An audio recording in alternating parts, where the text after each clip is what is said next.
और जो लोग अभी डंकी के रूट में हैं, जो ये मतलब शुरू होने से पहले जिन्होंने डंकी रूट में स्टार्ट कर दिया था, इंडिया से चल पड़े थे, कितना टाइम मिलता डंकी रूट में? डंकी रूट में बोलते हैं वो कि सर हम आपको 14 दिन में पहुंचा देंगे, 1 महीने में। कई लोग तो ऐसे हैं साल साल तक डंकी रूट पे ही चले हुए हैं। और अभी जो ट्रम्प ये जो 3-4 महीने से चल रहा है कि ये डिपोर्ट कर रहे हैं हाँ, कई। मैं यही पूछने वाला था कि भाई जो जो चल पड़े थे इनू जाने से पहले, ट्रम्प वाले इनू जाने से पहले, जो डंकी रूट में थे, उनका वो तो डिस्कनेक्ट हो रहे होंगे, उनके पास तो कोई न्यूज़ ही नहीं आ रही होगी। उनके तो फ़ोन्स सबसे पहले तो क्या होते हैं कि जो डोंकी करवाते हैं एजेंट्स इतने चालाक होते हैं, इनसे फ़ोन्स ले लेते हैं, इनसे पैसे ले लेते हैं सब कुछ, ताकि इन ये पहली बात परिवार वालों से न्यूज़ से डिस्कनेक्ट हो जाएं। तो जो 4 महीने पहले से चले हुए थे डोंकी रूट पे और अभी इस टाइम जो चल रहे होंगे, उन्हें तो पता ही नहीं है कि यूएस डिपोर्ट कर रहा है, उन्हें कुछ नहीं पता। वो तो इसी खुशी में है कि हम तो दीवार टापने वाले हैं। और एजेंट्स इतने चालाक है कि उन्हें दीवार टपा देंगे और टपाते सार पैसे ले लेंगे। और उन्होंने दीवार टापनी है और उन्हें पता है 4 दिन बाद उन्हें वापस आ जाना है। अब एजेंट बोलेगा इसमें मेरी तो गलती नहीं है, मैंने तो यही कहा था आपको कि मैं तो यूएस जैसे ही पहुंचाऊंगा मैं तो पैसे ले लूँगा। पर लेकिन एजेंट ये नहीं उन्हें बता रहा कि अभी वो बंद हो चुका है रूट। वो घर वालों को तो पता होगा ना, वो पैसे क्यों देंगे?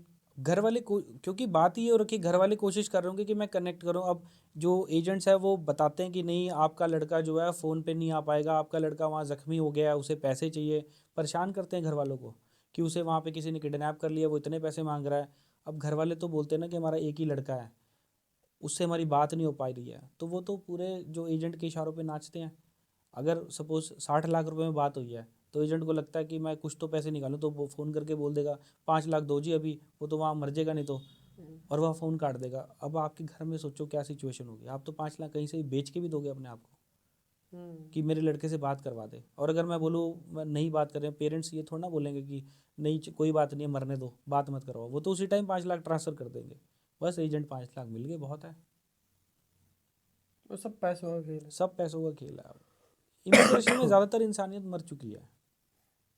और बाहर जाना क्रेज भी तो इतना है ना कि भाई पैसे कमाओ, ये डॉलरों में कमाएंगे हम, ये बहुत ज़्यादा सिंगापुर क्रेज़ है, कमाएंगे। बहुत ज़्यादा। इसी चीज़ ने देखो हरियाणा के गांव खाली कर दिए। बहुत ज़्यादा। नौजवान युवा है ही नहीं कहीं गाँव में, इधर नौजवान है कैथल ही नहीं। साइड तो हरियाणा के अंदर। अच्छा मैंने ये कहानियाँ सुनी थी कि हम्म। नहीं है, जब मैंने खुद देखी कि वहाँ तो नौजवान बचा ही नहीं है कोई, हम्म। सारे ही चले गए और कोई वापस नहीं आने वाला।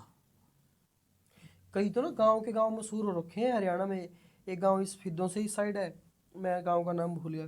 कैथल में एक गांव, मतलब कि गांव में कोई नौजवान दिखता ही नहीं है, ऐसा सूना पड़ा रहता है गांव। हाँ है ही नहीं, सारे जा चुके हैं, सबकी कोठियाँ तैयार हो चुकी हैं, सबके घरों में थार बहुत बड़ी महंगी महंगी इनोवा मर्सिडीज़ खड़ी है, वहाँ पे फॉर्च्यूनर खड़ी है, लेकिन चलाने वाला कोई नहीं है। वो बस पैसे भेज रहे हैं क्योंकि वो वापस नहीं आ सकते हैं। कई जो नौजवान जो 21-22 साल में गए हैं वो तो शादी भी नहीं कर पाएंगे यहाँ के, क्योंकि वापस ही नहीं आ सकते। ये भी चक्कर है। फिर उस पैसे का फायदा ही क्या जो आप यूज ही ना कर पाओ। बिल्कुल, कई कई शादी और करवा के बहुत गए तो हैं। मर भी जाते हैं उधर अमेरिका के अंदर, यूएसए के अंदर काफ़ी की डेथ हुई पिछले साल। तो उनकी बॉडी लाने के लिए भी काफ़ी पैसे इकट्ठे करने पड़े। वो क्या प्रोसेस होता है, जैसे जब कोई मान लो दुर्भाग्य से वहाँ पे किसी की डेथ होगी अमेरिका के अंदर, अब वो गया था टंकी रूट पे, तब जब उसकी बॉडी वापस लाने के लिए क्या प्रोसेस चालू होता है? क्या है ना कि हम जैसे अगर हम सिर्फ अगर यूएस की बात करें, और सेम ही सब जगह है कि यूएस कहता है कि यहाँ पे ये इसकी एग्जिस्टेंस होनी चाहिए, मतलब डॉक्यूमेंट में। डॉक्यूमेंट में तो वो इलीगल है। हम्म। तो जब अगर किसी कारणवश उसकी डेथ होती है तो यूएस भी उसमें हाथ नहीं डालता है कि हम तो जानते ही नहीं इसको, क्योंकि ये तो है ही नहीं। नहीं तो अगर वो वर्क वीज़ा पे होता या किसी वीज़ा पे भी होता तो यूएस से रिस्पॉन्सिबिलिटी लेता है प्रॉपर, और आप अपनी एम्बेसी को कांटेक्ट कर सकते हैं, इंडियन एम्बेसी यूएस में। एम्बेसी इसलिए बनाई गई है इंडिया की बाहर देशों में कि अगर आपको कोई दिक्कत है, कई बार ऐसा भी होता है जैसे पासपोर्ट गुम जाता है आपका, हो सकता है किसी के साथ भी पर्स गुम जाते हैं तो पासपोर्ट भी गुम जाता है। आप सीधा इंडियन एम्बेसी जाते हो यूएस में, या किसी भी जगह यूके में इंडियन एम्बेसी में जाते हो, वहाँ बोलते हो मेरा पासपोर्ट गुम गया है या मुझे ये प्रॉब्लम हो रही है, वो उसी टाइम आपका पासपोर्ट 2 दिन में बना के दे देते हैं नया। आपका पासपोर्ट कई बार एक्सपायर हो जाता है तो वो वहाँ पे रिन्यू करके दे देते हैं। लेकिन इस केस में इंडियन एम्बेसी को तो आपका पता नहीं है।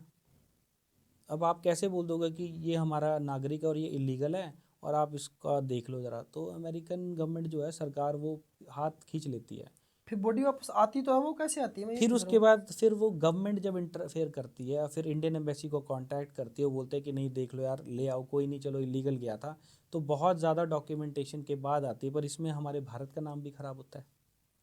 हूँ।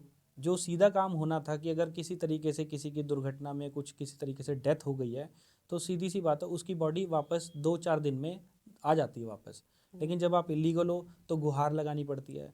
जिसने गुहार लगा दी गवर्नमेंट पे, तो गवर्नमेंट को नोटिस में आया, गवर्नमेंट ने फिर आगे इंडियन एम्बेसी को बोला यूएस में, और उन्होंने फिर आगे इंटरफेयर करके उन्होंने फिर वो बॉडी वहाँ पे भिजवाई। उसमें भी बहुत दिक्कतें होती हैं, वहाँ इंडियन एम्बेसीज को भी दिक्कतें आती हैं। डॉक्यूमेंट बनाने, पासपोर्ट उसका होता नहीं है, उसके सारे डॉक्यूमेंट बनाने होते हैं। असाइलम उसने क्लेम की होती है, उसके सारे डॉक्यूमेंट क्लेम करके उसके बाद जो बॉडी आपकी 24 घंटे में आनी चाहिए वो आपकी 15-15 दिन, 20-20 दिन बाद आती है।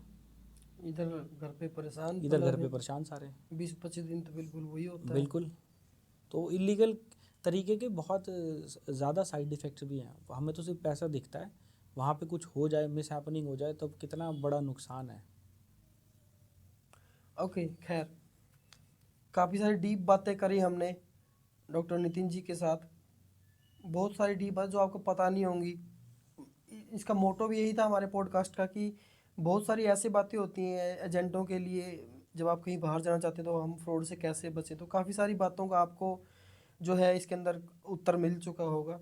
तो डॉक्टर नितिन जी, आपका बहुत बहुत धन्यवाद, आप हमारे पॉडकास्ट के अंदर आए, आपने इतनी बातें शेयर करी। और जो आपने बताया कि भाई हम वीज़ा वगैरह लगवाते हैं, आप वो और बता दो एक बार कैसे क्या होता है वो एक बार।